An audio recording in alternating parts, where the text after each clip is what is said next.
karagdagan pang mga balita.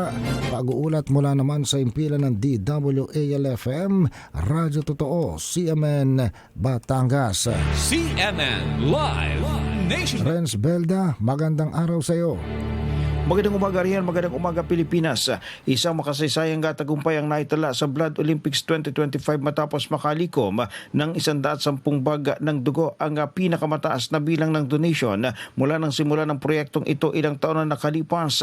Ayon sa Municipal Health Office ng Lian, ang milestone na ito ay resulta ng masiding suporta mula sa iba't ibang ahensya ng lokal na pamahalaan at mga residente ng bayan. Lubos ang kanilang pasasalamat sa lahat ng nag-donate, nagyaya ng iba at sumuporta upang maging matagumpay ang aktibidad na ito. Ang dugo nga nakalap ay may malaking maitutulong sa mga nangangailangan at nagbigay din ng benepisyo sa kalusugan ng mga nag-donate. Ang pagbibigay ng dugo ay isang makabuluhang paraan ng pagtulong kahit patuloy na hinihikayat ang lahat na lumahok sa mga susunod na blood donation activities.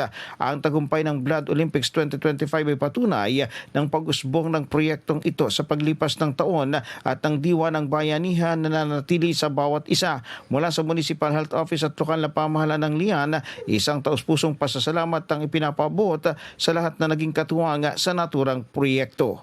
Mula sa DWAL-FM 95.9, ito si Renz Belda ng CMN Batangas, nag-uulat live para sa CMN Pilipinas. CNN Live Nationwide. Maraming salamat, Renz Belda, mula po naman sa Radyo Totoo, CMN Batangas.